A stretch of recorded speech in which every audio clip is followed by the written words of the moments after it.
चौधरी जी phone पर पंडित जी से अपनी बेटी शालिनी की शादी को लेकर बातचीत कर रहे होते हैं। देखिए पंडित जी, शालिनी हमारी इकलौती बेटी है और हमें इसकी शादी में कोई कमी नहीं करनी। अरे दिल खोल कर खर्चा करेंगे हम अपनी बेटी की शादी में। बस लड़का सरकारी नौकरी वाला होना चाहिए। अरे हाँ, हम इसी साल अपनी बेटी की शादी करना चाहते हैं। तो पूरी कोशिश करिए आपकी जल्द से जल्द अच्छा और सरकारी नौकरी वाला दामाद मिल जाए हमें। तभी शालिनी वहां आती है और अपने पिताजी से कहती है, क्या पापा, आप फिर से शुरू हो गए? अरे बेटा, अब तू बड़ी हो चुकी है और समय पर शादी ब्याह बहुत जरूरी है। वो सब तो ठीक है, पर ये सरकारी नौकरी का क्या ड्रामा लगा रखा है आपने? देख, मैं तेरे लिए सरकारी नौकरी वाला पति ढूंढ रहा हूँ ताकि तेरा फ्यूचर पूरी तरह से सेफ रहे। सरकारी नौकरी वाले पति से फ्यूचर सिक्योर रहता है क्या पापा? अरे आप मेरे लिए लाइफ पार्टनर ढूंढ रहे हैं या कोई गवर्नमेंट की स्कीम? अरे शालिनी, अभी तुझे पता नहीं है कि सरकारी नौकरी में कितनी ताकत होती है। खैर ये सब छोड़, शाम को घर जल्दी आ जाना, शाम को शादी में जाना है हमें। किसकी शादी पापा? अरे मेरे दोस्त की बेटी प्रिया की शादी है। वहाँ सारे सरकारी अफसर ही आएंगे क्योंकि उसकी बेटी की शादी एक सरकारी अधिकारी से हो रही है। क्या पता उस शादी में तू भी किसी सरकारी अधिकारी को पसंद आ जाए। आपको क्या लगता है पापा, अगर मैं किसी को पसंद आ गई तो क्या मैं उससे शादी कर लूंगी? अरे ये सब छोड़ तू और चुपचाप कॉलेज जा। ठीक है, आती हूँ मैं। ऐसा कहकर शालिनी कॉलेज के लिए घर से निकल जाती है और बाहर जाते ही शालिनी अपने बॉयफ्रेंड विपुल को कॉल करके कहती है, अरे कहाँ हो तुम? आ रहा हूँ जाने मन।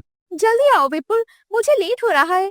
इतना लेट कैसे हो गए तुमको आज? अरे वो आज मम्मी ने लंच देने में देर कर दी और आज मेरे ऑफिस में इम्पोर्टेंट मीटिंग भी है। अच्छा कोई बात नहीं, जल्दी आओ, मैं वेट कर रही हूँ। थोड़ी देर में विपुल भी बाइक से वहां आता है और शालिनी को कॉलेज छोड़कर खुद अपने ऑफिस के लिए निकल जाता है। इसी तरह से शाम को शालिनी अपने माता पिता के साथ शादी में जाती है। तभी शालिनी के पिता शालिनी से कहते हैं, देख शालिनी, कितनी आलीशान शादी है ये। अरे क्या तैयारी की गई है शादी की व्यवस्था में। अरे हम भी तेरी शादी ऐसे ही किसी सरकारी अधिकारी से करवाएंगे। पापा आप यहाँ भी शुरू हो गए? तभी वहाँ एक प्रताप सिंह नाम का आदमी आता है जो कि शालिनी के पिता का दोस्त था। अरे चौधरी, कैसा है तू? काफी सालों बाद तुझसे मुलाकात हुई मेरा यार। हाँ यार, इतने सालों बाद तुझे देखकर बहुत खुशी मिल रही है मुझे। वैसे इससे मिलो, ये मेरी बेटी शालिनी है। अरे शालिनी कितनी बड़ी हो गई, अब तो शादी के लिए रिश्ते भी आते होंगे। रिश्ते तो बहुत आते हैं पर मुझे सरकारी नौकरी वाला लड़का चाहिए अपनी बेटी के लिए। अच्छा तो ये बात है। वैसे भी मैं अपने बेटे विकास के लिए सुंदर और पढ़ी लिखी बहू ढूंढ रहा हूँ और मेरे बेटे की सरकारी नौकरी भी है। क्या बात है। वैसे क्या नौकरी करता है विकास? अरे मेरा बेटा बैंक में जॉब करता है। सुबह 10 बजे बैंक खुलता है, शाम 4 से 5 बजे तक घर आ जाता है और अच्छी खासी सैलरी भी ले रहा है। फिर तो शालिनी और विकास एक दूसरे के लिए बिल्कुल सही रहेंगे। अपने पिता के मुंह से ये सुनते ही शालिनी को गुस्सा आने लगता है, लेकिन उस वक्त शालिनी कुछ नहीं कहती। इसी तरह से घर आने के बाद शालिनी अपने पिताजी से कहती है, पापा आपसे किसने बोला था प्रताप अंकल से मेरी शादी की बात करने को? अरे तो मैं तेरे लिए सरकारी लड़का देख ही रहा था, तो बुराई क्या है इसमें? पापा मैं किसी से प्यार करती हूँ और उसी से शादी करूंगी। ये क्या बोल रही है तू? और क्या करता है लड़का? पापा वो एक सॉफ्टवेयर इंजीनियर है, प्राइवेट जॉब करता है। प्राइवेट नौकरी का सुनकर शालिनी के पिता हक्के बक्के रह जाते हैं और गुस्से में अपनी बेटी से कहते हैं, मैं तेरे लिए सरकारी पेंशन ढूंढ रहा हूँ और तू मुझे प्राइवेट टेंशन दे रही है। देख शालिनी, मैं तेरी शादी ऐसे फटीचर से कभी नहीं होने दूंगा। अगर तूने इससे शादी की तो मैं तुझे मेरी प्रॉपर्टी से बेदखल कर दूंगा। पापा मुझे आपकी प्रॉपर्टी नहीं चाहिए, मुझे तो आपका आशीर्वाद चाहिए। शालिनी भी जिद्दी थी, इसीलिए वो विपुल को इस बारे में सारी बात बताती है। वो दोनों मिलकर कुछ ही हफ्ते बाद मंदिर में शादी कर लेते हैं और शादी करके शालिनी अपने घर विपुल को लेकर आती है, जिस पर शालिनी के पिताजी कहते हैं, अरे आ गई तू यहाँ। अरे किस हक से आई है यहाँ तू? तू मेरे लिए उसी दिन मर गई थी जब तूने इस लड़के से प्यार किया था। पापा अब विपुल मेरा पति है, आप हमें अपना लीजिए। हरगिज नहीं। तू अब मेरे घर का हिस्सा नहीं है। मैंने तुझे अपनी जिंदगी से, अपनी प्रॉपर्टी से बेदखल कर दिया है।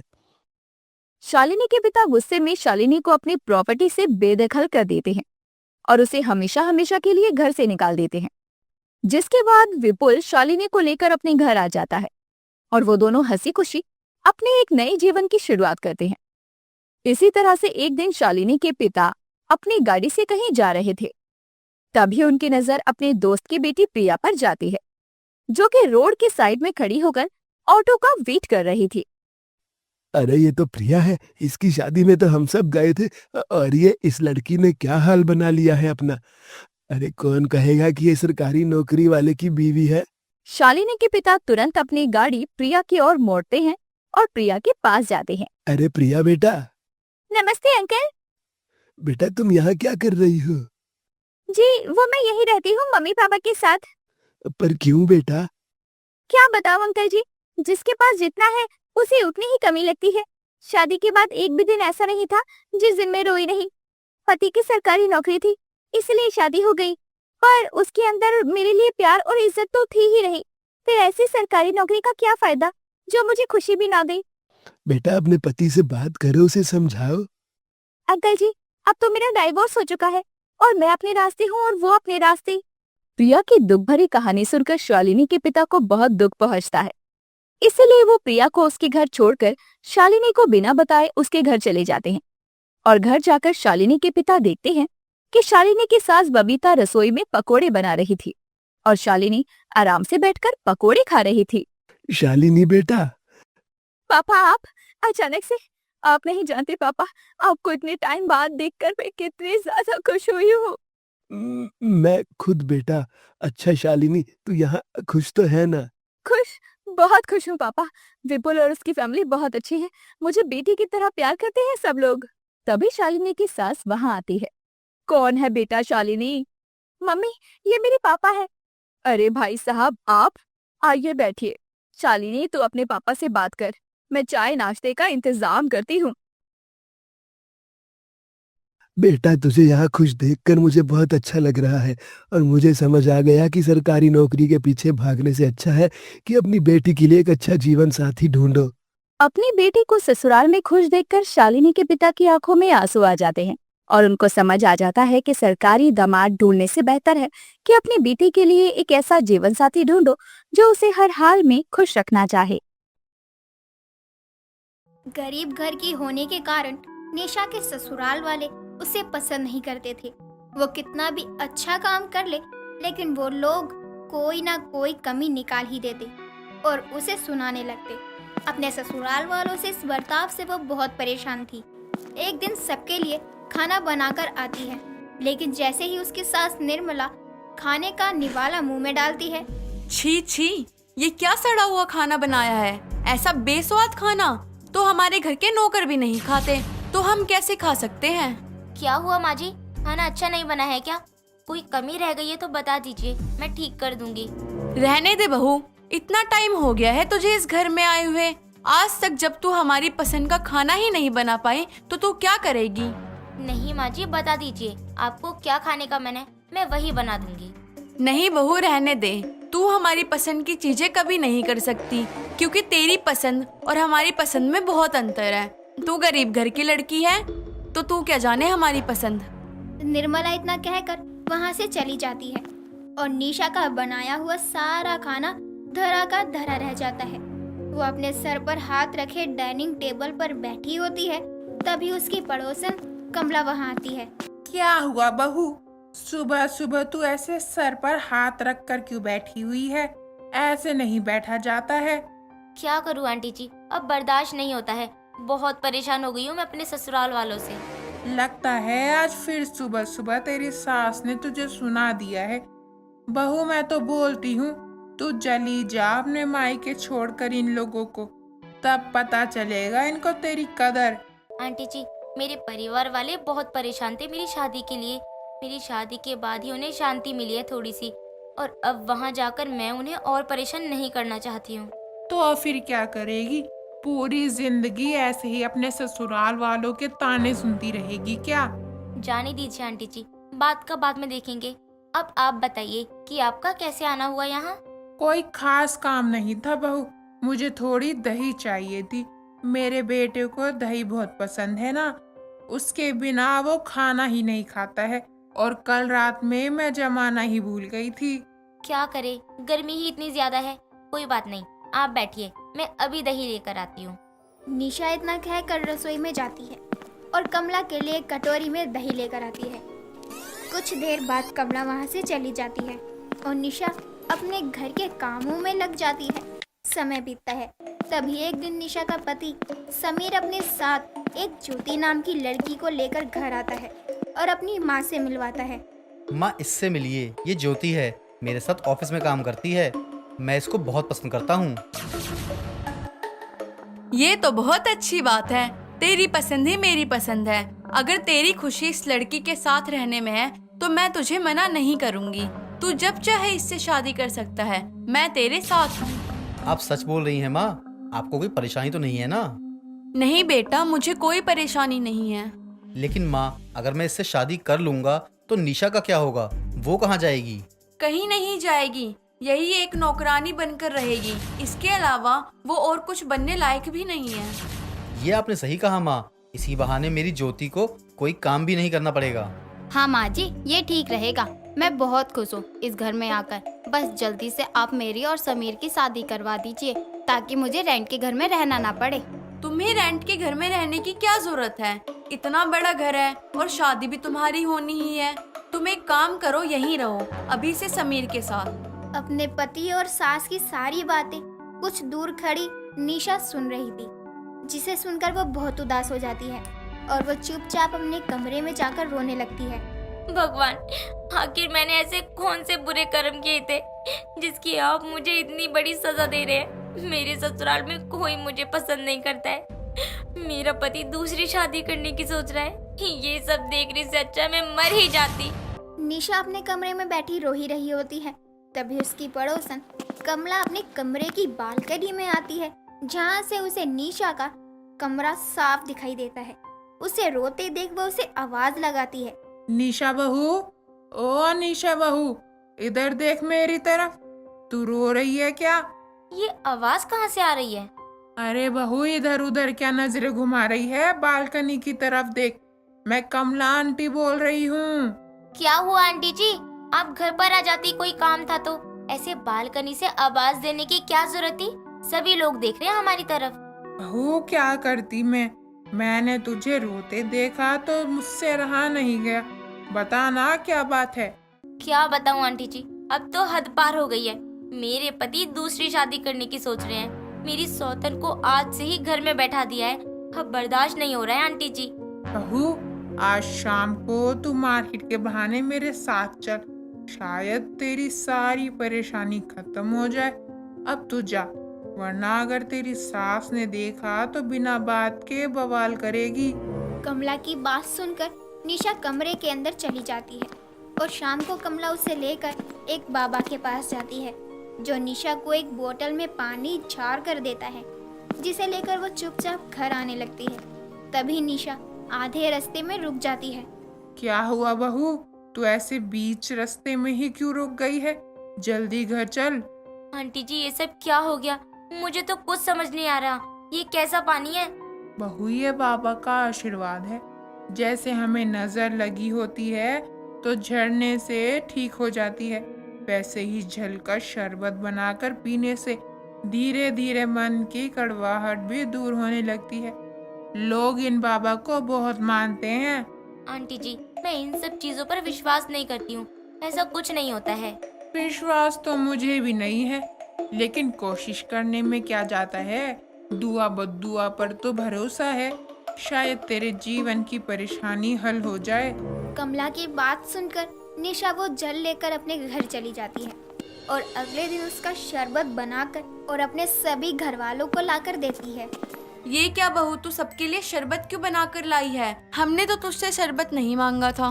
कोई बात नहीं आंटी जी, पी ही लेते हैं। अगर अब ये लेके आ ही गई है तो देख लेते हैं ये कौन सा शरबत है। ये मोहब्बती शरबत है। क्या? ये कौन सा शरबत है? आज से पहले इसका नाम नहीं सुना मैंने।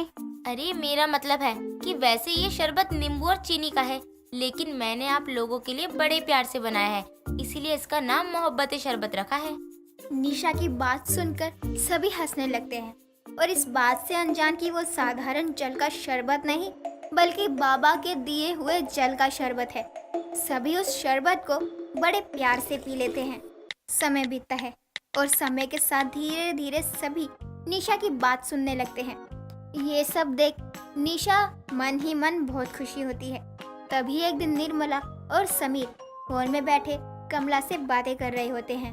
बहू के मोहब्बत शरबत ने तो कमाल कर दिया। ये और चीज हमारे पसंद की बनाए या ना बनाए, लेकिन शरबत बहुत अच्छा बनाती है। मजा आ गया पीने में। हाँ माँ, आपने सही बोला। अब तो उसकी कोई बात बुरी नहीं लगती है मुझे। उसके शरबत ने तो जादू कर दिया है जैसे। लगता है बहू के मोहब्बत शरबत ने अपना असर दिखाना शुरू कर दिया है, वरना ये लोग निशा बहू की तारीफ सपने में भी ना करें। क्या हुआ कमला, तू कहाँ खो गई? हमारी बहू के बारे में सोच रही है क्या? नहीं, बहू के बारे में नहीं सोच रही हूँ, बल्कि तुम लोगों के बारे में सोच रही हूँ। पहले इतनी बुराई करते थे तुम सब उसकी, आज तारीफ कर रहे हो। कुछ समझ नहीं आया मेरे को। गलती हो गई कमला हमसे। हमने कभी भी उससे प्यार से बात नहीं की, तो उसकी अच्छाई के बारे में क्या पता चलेगा। लेकिन अब हमें पता चल गया है कि वो बहुत अच्छी है और हमारे घर की बहू भी बनने लायक है। अब मैं अपने बेटे की दूसरी शादी नहीं करूंगी। मैं खुद नहीं करूंगा दूसरी शादी, मैं निशा के साथ ही रहूंगा। निशा के ससुराल वालों की बात सुनकर कमला बहुत खुश हो जाती है।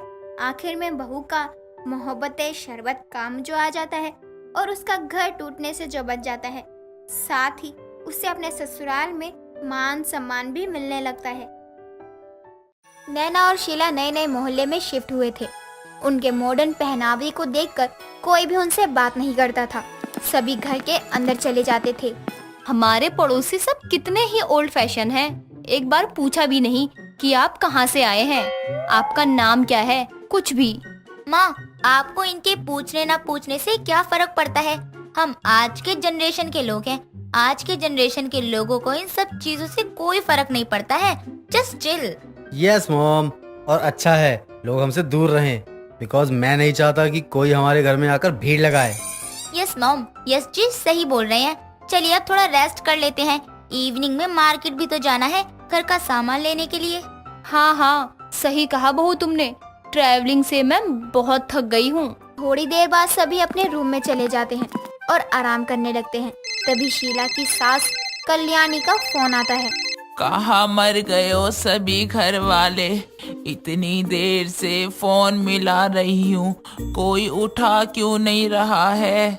अम्मा जी प्रणाम।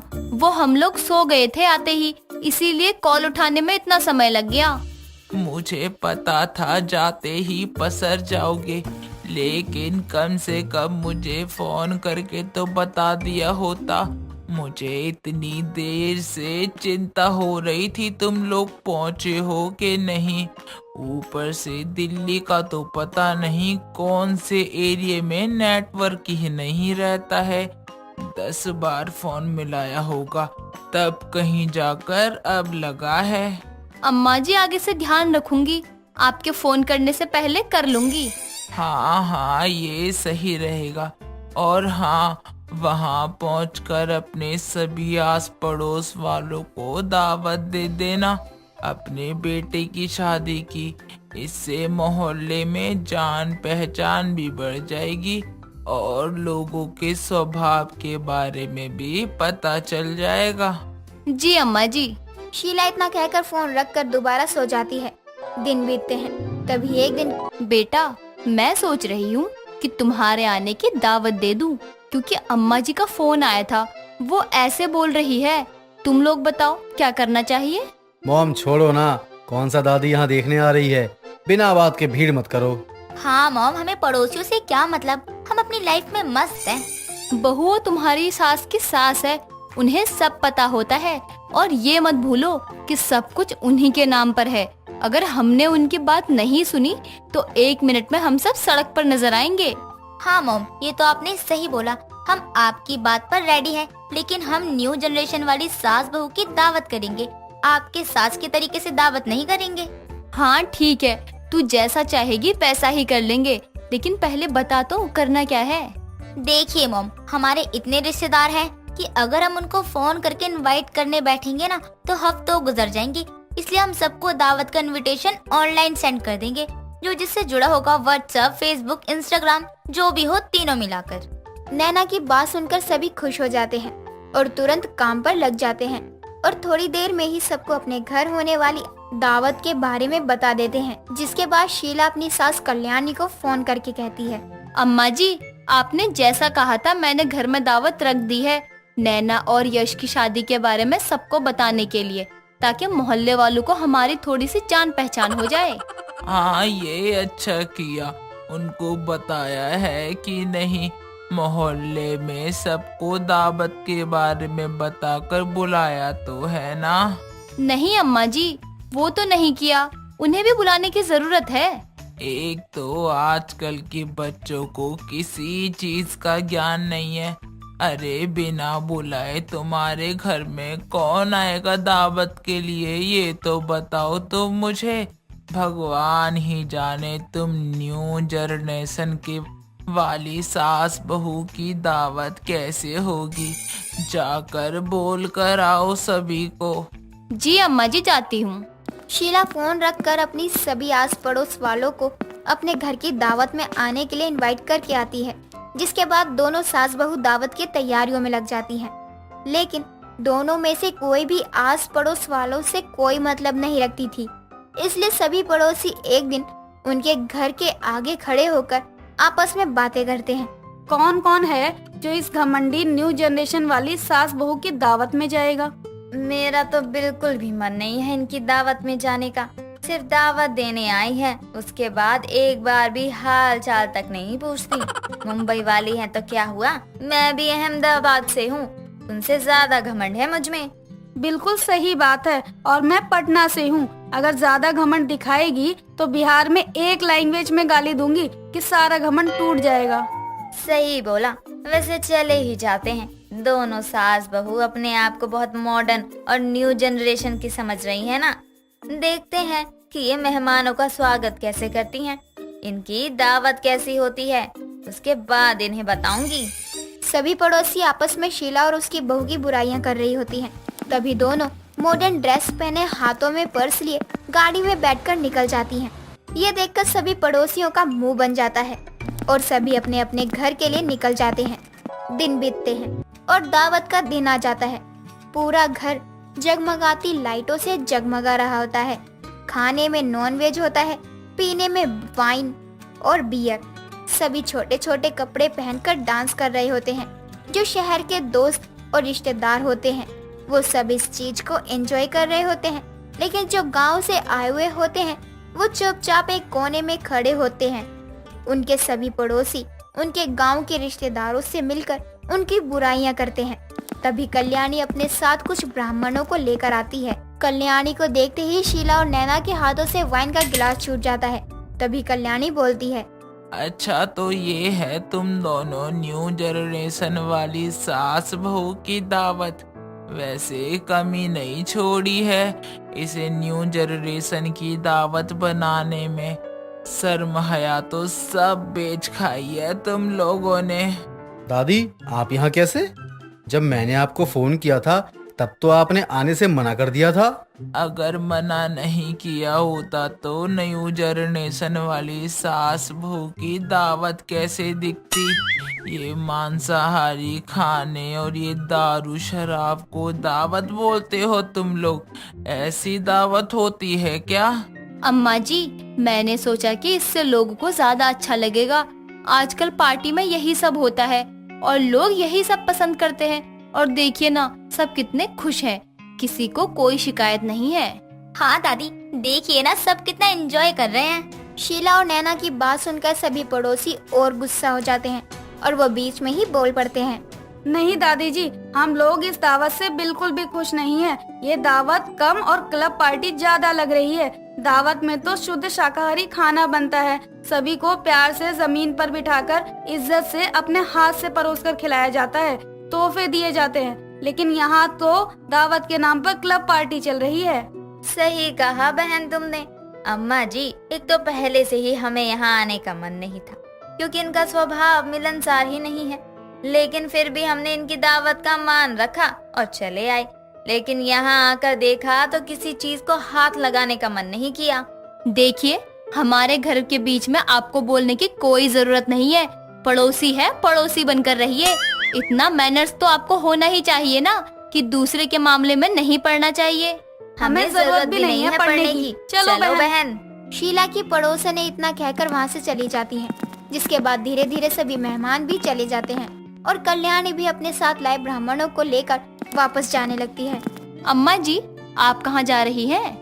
न्यू जनरेशन की सास बहू की दावत को देखने आई थी। देख लिया, अब जा रही हूँ।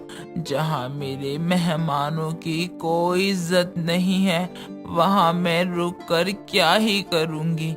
मैं अपने साथ ब्राह्मणों को लेकर आई थी कि नए घर में आए हो, ब्राह्मण खा लेंगे दावत तो अच्छा होगा।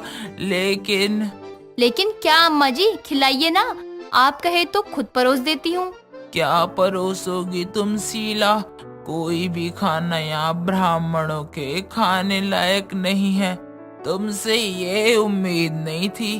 अब ये न्यू जनरेशन वाली दावत के नाम पर पार्टी तुम दोनों को ही मुबारक हो, हमें नहीं चाहिए। कल्याणी इतना कहकर अपने ब्राह्मणों को लेकर वहाँ से चली जाती है और दोनों न्यू जनरेशन वाली सास बहू की दावत धरी की धरी रह जाती है।